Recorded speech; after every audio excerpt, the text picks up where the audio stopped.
So now we're live, right? I've never done this live, before. And he's never done this before. So you have to introduce yourself. I'm Tim Bateman with TimBatemanRealty.com. And I'm Kristin LaVanway.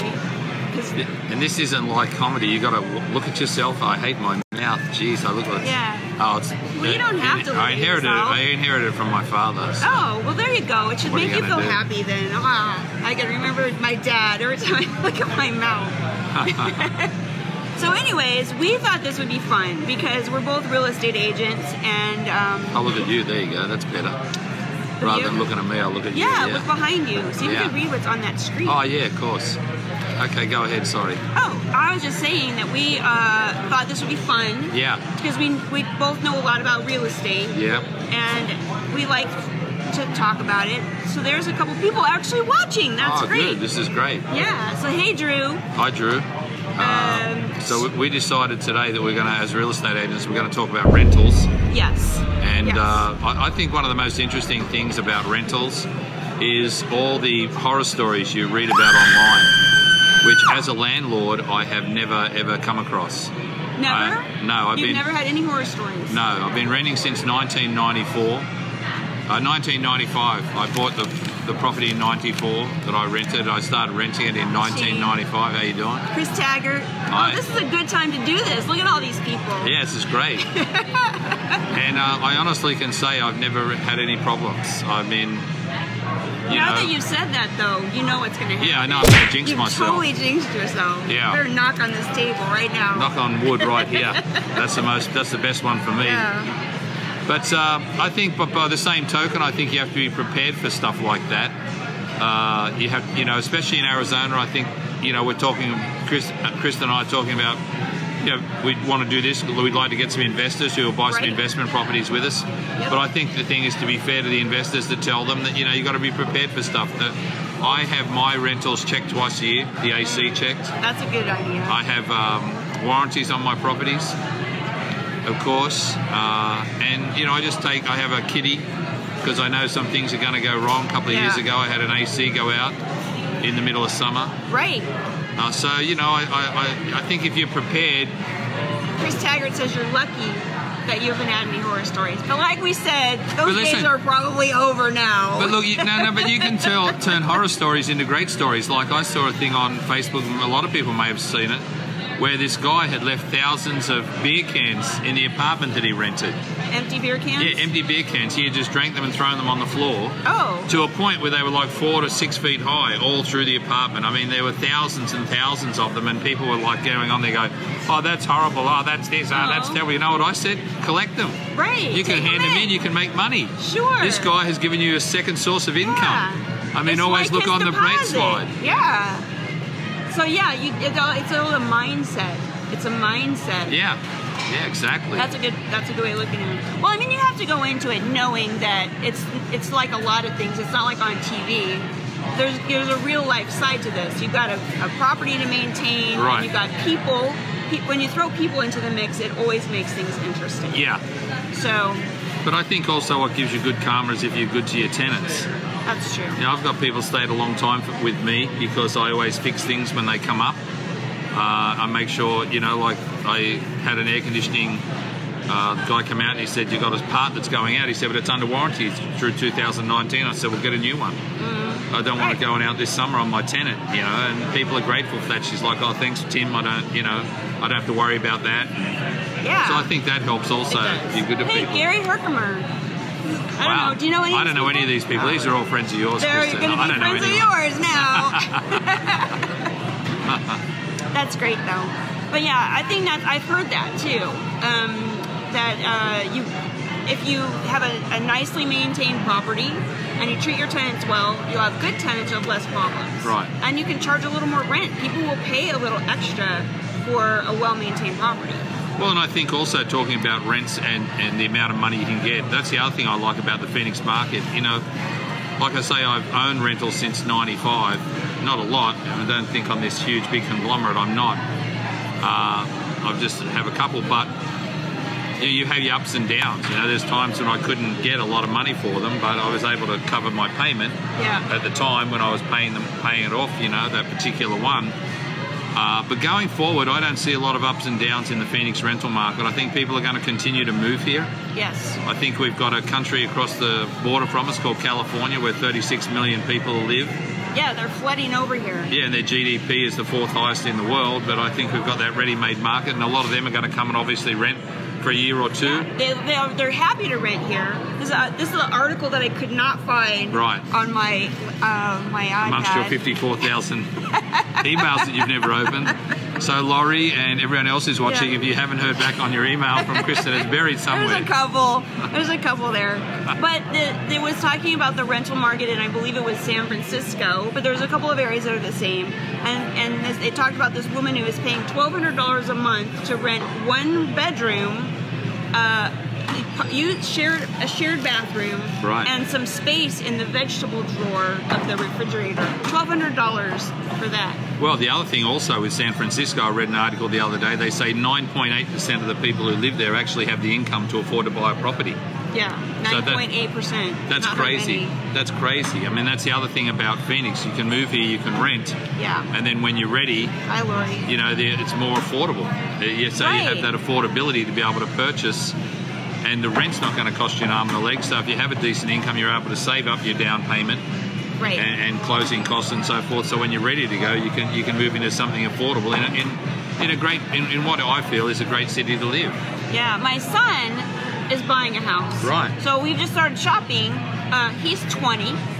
He can't even drink alcohol, but soon he will be able to. And he listens to his mommy. He'll need to. Yes. So I kept telling him, you should invest in real estate. I tell that to all my kids.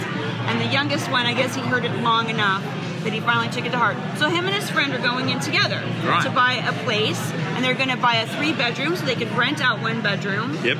It's a great strategy. I have heard of people starting off that way, and they get the house paid off, right? And then they just keep buying houses. Yeah. And then by the time they're like 45, they don't have to work anymore.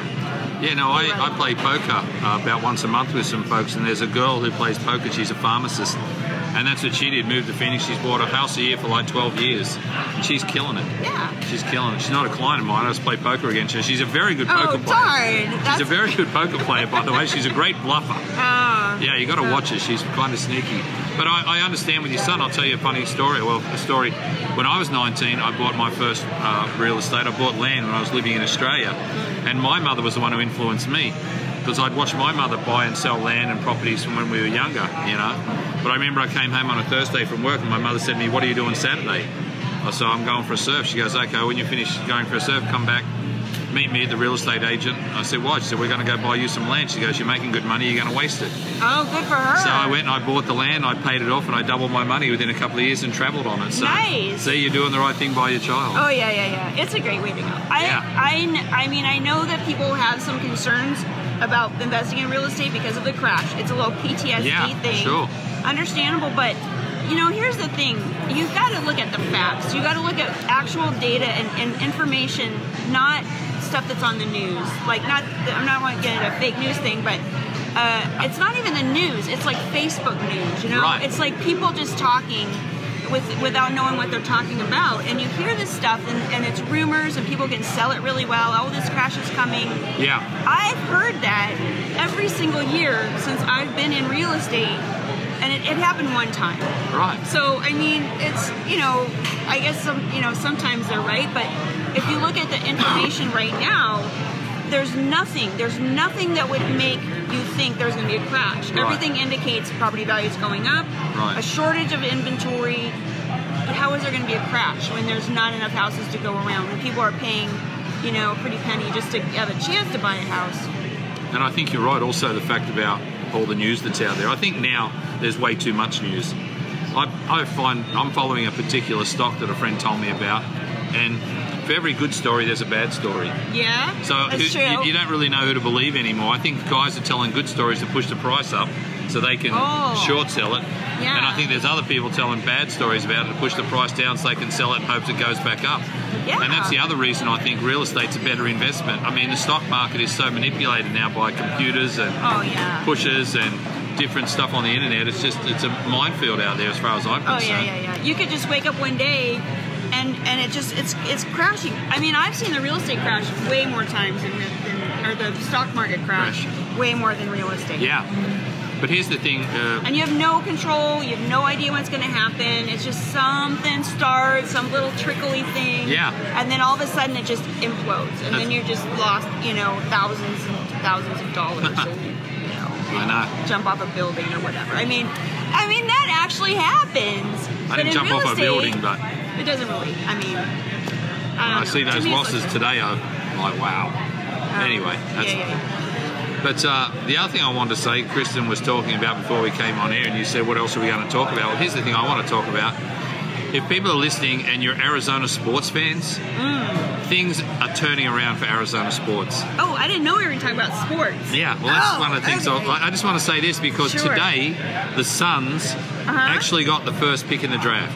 What? Does that mean they're their worst team? Yes. Well, they had the worst record. They had the most chance. Person, but I think I understand. That for years we've been jinxed. I mean, for years we've had the chance. They had the most balls in the lottery, the NBA lottery, and we've never got the first pick. We got it. And there's I haven't no doubt. watched basketball since Charles Barkley played. Well, that's 1993. I remember when we got whacked in that game by John Paxson in Game 6. I was in bed for 3 days. Oh, yeah. That was after a losing heartbreaker. that in 6 games. Horrible. That was a heartbreaker. But anyway, I haven't watched this then. The Suns got the first pick. There's no doubt in my mind that we are going to take DeAndre Ayton. We're going to have a great big man for the next 10 to 15 years, and we are going to win championships. Now, the other thing on top of that, there's lots of all sorts of things going on. Tiger, she's a super big sports fan. Well, not only that, I really honestly feel that Josh Rosen dropped to us at number 10. We were the 15th pick in the NFL. I did not know we were able to trade up to number 10 and get Josh Rosen, who a lot of prognosticators who know a lot more about sports than I do, they're saying he's a franchise quarterback. He's Cardinals a football player? Yeah. Now I'm going all over here. I know. To our 4 different sports teams. Taking notes. So I hope he's that because we've been, the Cardinals have been in the Valley since '88. I followed them since then. Yeah. We've never had a franchise quarterback. I mean, we've had, Carson Palmer, Kurt Warner. We had Jake the Snake. We've had some adorable quarterbacks. Though. Yeah. Well, I don't look on it that way. I look at productivity. Thank you, though, for that. Thank you for that part. Thank you for that contribution on adorable quarterbacks. Kurt Warner had a nice story, a nice backstory. And I mean, he took us to a Super Bowl. But I mean, this kid, we could have him for the next 10 to 15 years, and we've never had that. So we've got that. We've got Josh Rosen. We had the first pick of the Suns. We've got the Diamondbacks are in first place. They're in a bit of a slump right now. Oh wow! But they got off this. They won or tied their first 11 series, which is a history. That's MLB. Pardon me, history. And we've got a young Coyotes team that really had a great finish to the season. It looks like they could be a great team next year. So I'm really super stoked about what's happening in Arizona all of these sports. I just follow the local teams. That's impressive. Now, some more than others. The Diamondbacks, I'm still pissed because they changed to red. To me, that was like such a cop-out. They had that nice purple outfit. Teal, the teal, the desert colors. Yeah. And then they're like, no, let's be red like everybody else. That was it for me. Oh, it's just money. In fact, I just found my little Luis Gonzalez bobblehead in purple. I was like, I remember the good old days. 2001, I remember it well. A little blooper over the middle to win the World Series. Yeah, that was great. Those were the days. Jumped into my roommate's arms. Maybe what you're saying is there might be another turnaround. They might actually come back and have some appeal and change back to purple uniform. We live in hope. Here's the thing too, you know what might happen? I don't think the Suns are going to be hugely improved next year. I think they're going to have a decent record. But I think they may be in the lottery again and we might get the number 1 pick again next year. Oh. And then we would really... Whoa. That would be good. 2 years in a row of being at the bottom, and then it's a nice rebuilding strategy. Yeah. All right. We've got some young players. We've got some pieces now, so we'll see. Well, that's good. Well, yeah, I'm glad you filled me in. What else is there? Baseball, basketball. I only know soccer. Oh, well. I only watch the soccer, which isn't real big here yet. Well, of course. I mean, your men's team keeps missing out on the World Cup. I mean, you can't expect people to follow them when you can't even get to the... Even Australia got to the World Cup. That's pretty bad. Yeah. That's pretty bad. When they don't even get in the game. You know what their problem is? They don't even get in. You know what their problem is? The USA team, their chance. Their chants suck. I believe that we will win. That's such a wimpy chant. Point. No, it's not. It's a terrible chant. I think it's a good point that you're making, because that's really part of it. It's a participation sport. Yeah, it really is. I used to live in London. I mean, I'd watch soccer over there in the 80s. I mean, the scoreboard there showed you the score and the body count. Yeah. You know, and then they'd have a great chant like, "Give it up for Sydney. He's only got one kidney." Yeah. He's the king of this city, you know, because he got in knife fights because he was really down for his team. Yeah, it's too watered down here, you're right. I mean, look at your chant. I believe that we will win. We will kick you in the shin. Do it with a grin. I mean, it's a horrible chant. It is. It's such a wussy chant. You got to get a better chant. Like little kids or something. Yeah, and then maybe the US team will get better with a better chant. So my son played on FC Arizona. They do not have those chants. They have some better chants. I think you might like some of their chants a little bit better. Oh, well, maybe. I'll have to go and have a look. I'm trying to think of them off the top of my head, but there's one about being a ref. Well, this was a little bit tame. You're blind, you're deaf, you've always wanted to be a ref or something like that. But I mean, it's in that direction, right? Yeah. It's in that direction. It's getting there. And then, of course, when there's a bad call or something like that, there's some passion from the crowd to say, hey, you really made a bad call there, right? And they don't say it that way. They use a lot more expletives, but you know what I'm saying. Yeah. They get their point across. Absolutely. So should we go back to rentals? Rentals, yeah. So I am going to be starting to purchase investment properties. So I am listening intently to what you're saying. I've kind of started doing some analysis. I know that you got to do the numbers. I mean, you got to look at your cash flow, and you got to do numbers that make sense, and you don't ever want to be bleeding money, because you can't get ahead that way. What are your thoughts on financing versus paying cash? I've had clients ask me about this. I think you just got to do the numbers and see, but what are your thoughts? Well, it all depends on your position with cash, how much you're willing to give up, and what sort of position you're putting yourself in outside of it. Yeah. But for me, if you've got the cash, pay cash. Pay cash. So let's just say you had $100,000. What would be better, to buy one small dinky property for cash, or 3 larger properties? I think that depends on your age as well. I think if you're your son's age, I'd buy 3. Yeah. Because you have time to wait, and you know you got a long work career in front of you. So by the time you're 50, if he's 20, he can pay him off over the 30 years. That's true. And then when he's 50 and doesn't want to work anymore, or whatever he decides to do, he has these properties that he owns. Now, if you're a little bit older and you're wondering, am I going to put this money in a CD? What am I going to do with this cash? You can't get any money out. You can't get. I think right now the CDs, best they're paying is about 2.1. Yeah, that's depending on how much you want it, but 100,000's about that. Yeah. Then I would pay cash and buy one, and get that cash flow coming in more and then immediately. Start building up to buy the next one. Yeah, and you have a better return on your money as well. So I think it just depends where you are in life, what sort of situation you're in. Definitely, if you're younger like your son, I would divide it and buy 3. But if I was getting a bit older and I'm like, what am I going to do to, you got your 401k, you got this, and you want to diversify, I would take the money and I'd take that cash if I had it, and I'd just buy one and get that flow going, if that's what you want. Yeah, it's less stressful that way, right? You know you're going to make your numbers if you don't owe any money on the property. Yeah, you do your numbers pretty. You get your ROI, return on investment, really quickly. Yep. You can figure that out. You can compare it to other investments that you would use with that same amount of money and go, okay, this is the way to go, either one way or the other. Yeah. Hopefully, there's Jeff. With you and I, hi guys. We think that, obviously we want to do real estate. Yeah. But my money's where my mouth is. Like I said before, I have rentals, and I saw my mother buy and sell real estate from when I was a kid, and I think it's the way to go. Yeah.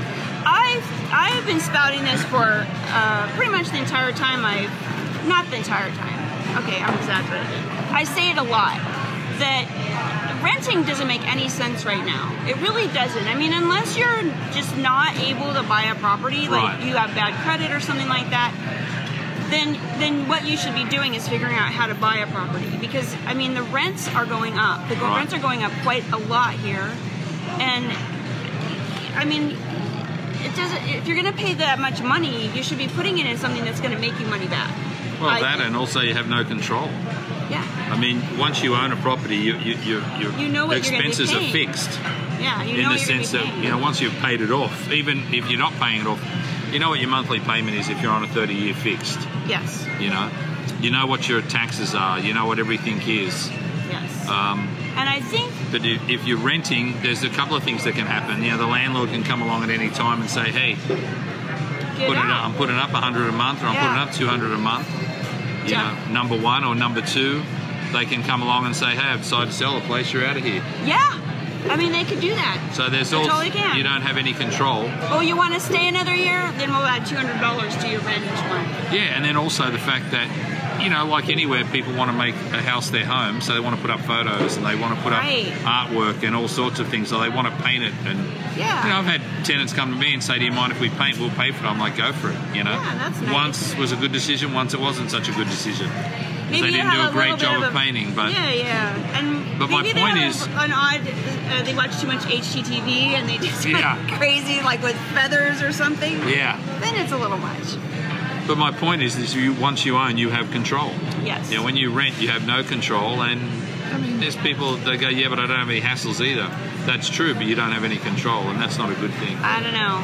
I rented, so I lost my house back in the day. Yeah. I had to rent for a while. I hated it because when something broke, I didn't have to pay for it to get fixed. But I had to call my landlord, and they would kind of fix it. Right. Because they don't want to spend more money than they have to. Yeah. So and it was just it was just not my home. It never felt like my home. Yeah, I wow, understand. Guy Crawford. That's an eclectic crowd of Is which it? none of these people. Are all these people Dude, real estate where's agents? your following? Are these people? Well, we're on your feed. We're not even on my feed, are we? You should. Everyone should know you're here. We'll work on it. We'll do some more promos next time. I haven't got a following.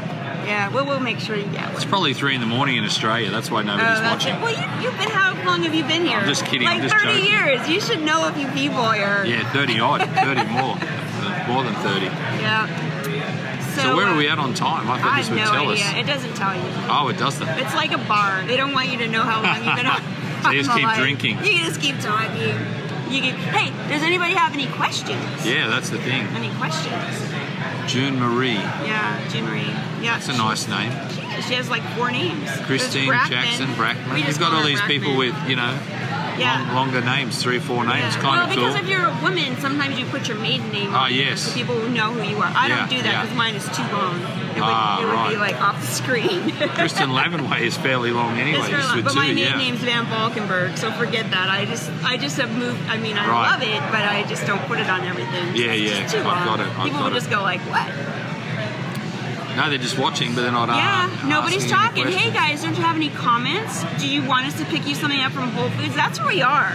We're in Whole Foods. Whole Foods. So I'm an East Valley girl. You are North Central. North Central. So we thought, this is in the middle. Yeah, and it's worked out really good. It's quite. People are looking at us, wondering what we're doing. Yeah. Talking into a phone. You don't care though. No, I don't care. Yeah, I mean, I've done this a million times. You've done more humiliating. I've got to play a nursing home on Friday, so I'm not worried about anything. You're doing a nursing home? Yeah, Senior Living Centre. Oh, that's their politically correct name. Oh, is it? That's what they're called, Senior Living Centre? No, that's what he told me. It's the Senior Living Centre. So yeah. Really? And you're gonna go crack them up? Hope so. Yeah. Sometimes they can be a tough crowd because they can't hear you much at 95 or whatever age they are. You know. Yeah, but that's all right. They probably just laugh along with the crowd. Yeah, they enjoy it. And it's funny, I've heard stories about people getting mad with people and saying you're not laughing, but they didn't realise the person had a stroke. Oh. So they weren't capable of laughing. So they gave him a little grace because he had a stroke. So then someone told them, well, that person had a stroke, but they're really enjoying it. They whispered to me they liked it. So I don't, in that situation, I never say anything to anyone. I just do my thing and hope they enjoy it. I mean, if they don't leave. They got nowhere to go. They're a captive audience. Yeah, that's the best They all part. live there. They all live on premises. I did have a lady come up to me one time and told me I was back then before your phone recorded. I had a recorder and I was recording my set and I put it down. The lady came up to me and said I stole it from her friend. Oh no. She goes, that's Martha's. She said, I'm going to take it back to her room. I'm like, pretty sure it's not. Oh gosh. She goes, well, I'm going to go tell her. And she'll come and get you. She'll come and see you. Did she come? Did you have to face No, Martha never left the room. No, poor old Martha. I think she was having a nap and Yeah. Thank heavens. The lady never came back. I think she That's forgot. good. You dodged a bullet, I'd say. Yeah, could have got pretty dodgy with that 88-year-old woman. I bet you could have taken it. On a good day. I bet you could. I'd have given her a run for her money. Yeah. Yeah. Well, I am not doing comedy this weekend. I need to. I've been doing too much real estate. Yeah. It's like cramping my comedy. What a problem to have. Comedy career. Yeah. But it's all right. I'm doing comedy next week. Next week I have a show. Oh, good. So that'll be fun. Yeah. Well, have we done a half an hour, I wonder? Or Probably. We've covered rentals. We don't know what time. So here's the thing, you guys. We want to do this every week. Yes. And sometimes one of us might not be here, but we still want to keep doing it. Right. So we're going to try to, do a little remote action maybe. And I don't know, we're just going to have fun with it. Yeah. So just let us know what you think. And if you have any comments or suggestions or questions, burning questions about all the topics we talked about, there was a wide range. There were. Right? Yes. So, I like to bring a wide range. Like the wild world of sports is the wide world of real estate. Exactly. Real estate is a wild ride. Where you can listen to Kristin or talk to Tim. Yes. And I do have war stories, except for I have to think carefully, because you got to be careful about talking about your war stories, especially when the deal is ongoing. Right, You're like, I'll maybe talk about that later. Yeah. But yeah, I've definitely learned a few things this last couple weeks about, I don't know, stuff. I don't think you ever stop learning, do you? Things pop up all the time. You're like, I have learned this, though. I never expected that. You catch more flies with honey than you do with vinegar. Oh, yeah, my mother always says that. It's a big time in real estate thing, I think. So I feel like today I scored big time with a big dose of honey. And I'm pretty excited about that. Good for you. I hope my life just got way easier. So yeah, well, we're going to probably do it Tuesdays. Yep. 6-ish. Yep. Maybe not always here. I don't know. We might change it up. I like this. This is pretty nice. It's easy to get to. We're right next to the frozen food I could section. pick up a few things. Yeah, go get some ice cream if I right had now. If I had that kind of cash. For Whole Foods? I don't know. Okay, we'll get in trouble. They'll kick us out. Well, Trader Joe's is down the street, though, so it's a little more affordable. Right. Shh, we didn't say that. Anyways, we'll see you guys next week. Yeah. All right. Thanks for listening.